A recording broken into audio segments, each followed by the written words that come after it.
आम्हाला शीघ्र कविताही चालेल, हरकत नाही. तुम्ही आहात आमची, मला येत नाही फारसी, बाहेर लावली आरसी.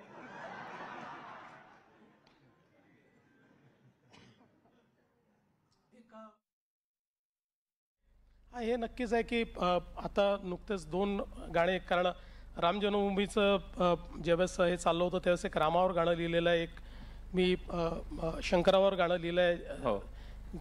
आणि शंकर महादेवानांनी ते गायलेलं आहे. हो. बाकी एक तुम्हाला सांगतो की एक गाणं मी अजून लिहिलेलं आहे, जे गाणं तुम्ही शोधलं तर तुम्हाला सापडेल, मी सांगणार नाही.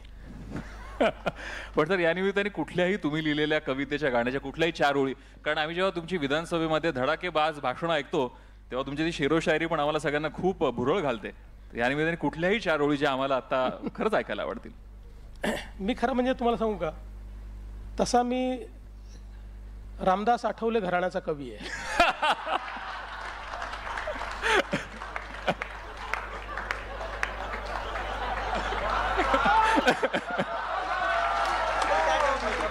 आम्हाला शीघ्र कविताही चालेल, हरकत नाही. म्हणजे तुम्ही आहात आरजे, मला येत नाही फारसी, बाहेर लावली आरसी.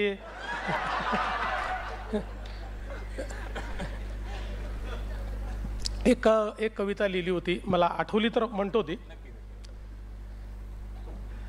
तुम्ही म्हणता माझ्या कवितेला अर्थ नसतो, तुम्ही म्हणता माझ्या कवितेला अर्थ नसतो, नसे ना का अर्थ, अनर्थ तर असतो.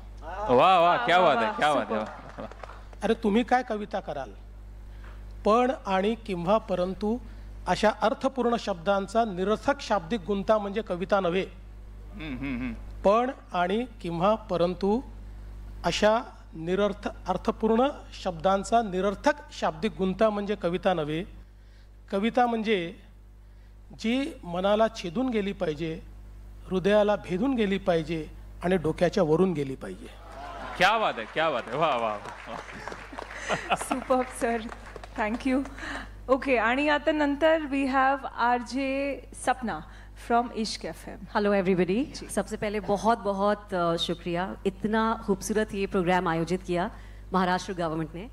रेडियो हो, म्यूज़िक हो, ये बहुत खूबसूरत इमोशन है सर, और इस इमोशन के बगैर मुझे नहीं लगता हमारी ज़िंदगी आगे चल सकती है. और इसीलिए आज इतना इमोशनल मोमेंट भी हमें आज रेडियो और म्यूज़िक के ज़रिए यहाँ पर मिला है. Very big opportunity sir to be here with you and sharing this emotion. Sir, हम जब पॉलिटिशियंस को देखते हैं ना तो लगता है बहुत खड़ूस हैं ये, मतलब ये शायद म्यूजिक नहीं सुनते होंगे, पता नहीं क्यों ऐसा लगता है ना. सर, आपकी लाइफ में पॉलिटिक्स में म्यूजिक ने आपको किस तरह से हेल्प किया in politics, to be very very precise sir? देखिए, पहली बात तो ये है कि म्यूजिक जो है वो हमारी संवेदनाओं को जीवित रखता है. तो जैसा आपने कहा कि हम लोग बाहर से खड़ूस दिखते हैं लेकिन अंदर से बहुत अच्छे लोग हैं, और इसका बहुत बड़ा श्रेय म्यूज़िक को जाता है. और देखिए, आजकल तो ऐसा है कि आप देखेंगे तो हम जितने पॉलिटिशियन हैं दिन भर में 10 रील बनाते हैं और हर रील में एक गाना होता है. So the music is helping us promoting ourselves. रोज 10 गाने हम प्रमोट करते हैं और 10 गाने हमको प्रमोट कर रहे हैं. Thank you sir. Thank you sir, आपकी लाइफ में मैंने सुना कि आप लिरिसिस्ट भी रहे हैं, आपने लिरिक्स भी लिखे हैं.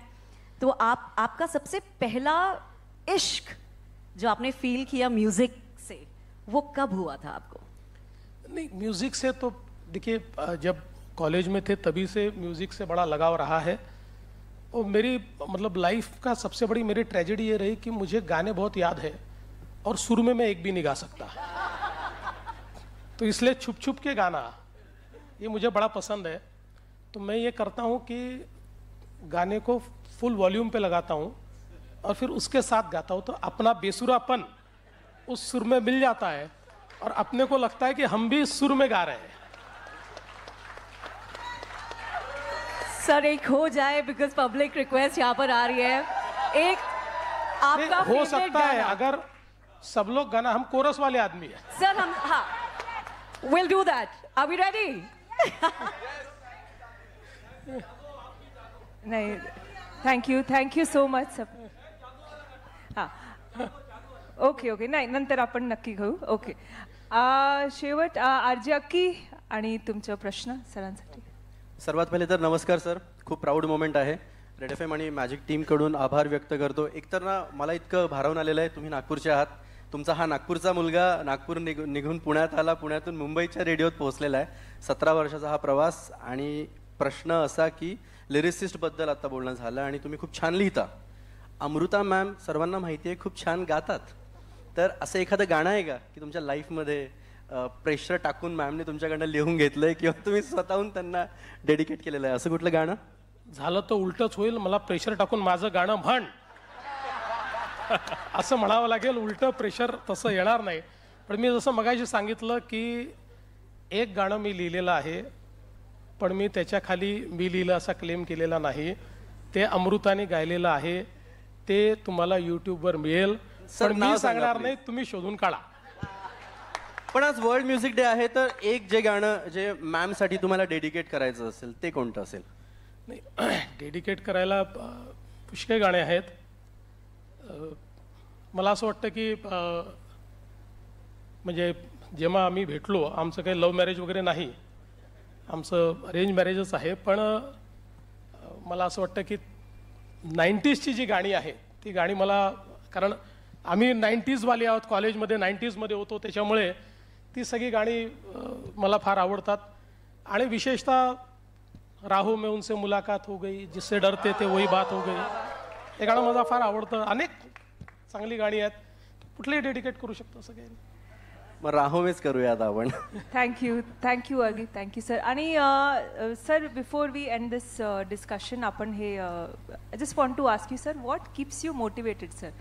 कारण आम्ही सगळे वी ऑल हॅड एक प्रश्न की वी ऑल गेट टायर्ड, अक्की आणि सगळं, की सर 24 तास सर, 24/7 सर.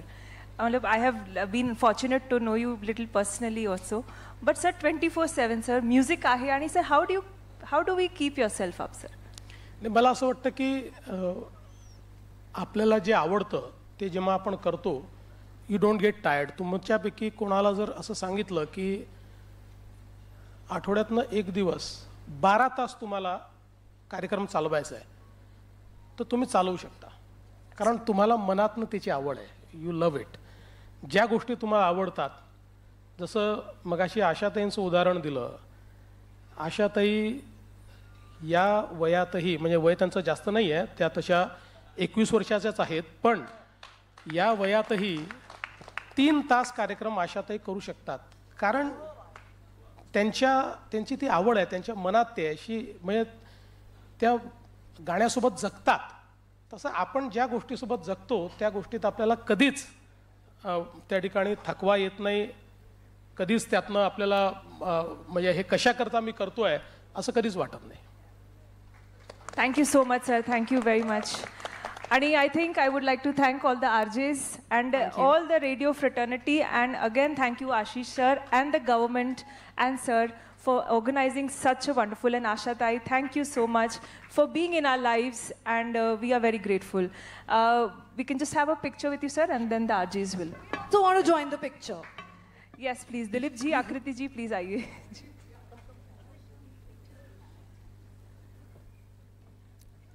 तर मुख्यमंत्री देवेंद्र फडणवीस यांची ही मुलाखत सुरू होती आणि अतिशय हलक्या फुलक्या स्वरूपाची खरं तर चर्चा होती. आणि त्यांनी त्यांच्या खास शैलीमध्ये, मुख्यमंत्री देवेंद्र फडणवीस यांनी खास शैलीमध्ये उत्तरं दिलेली आहेत. त्यांना जेव्हा कविता ऐकवा असं सांगितलं, तेव्हा कवितेबद्दल सुद्धा त्यांनी अगदी विनोदी पद्धतीने सांगितलेलं आहे आणि अशा पद्धतीने ही हलकी फुलकी मुलाखत.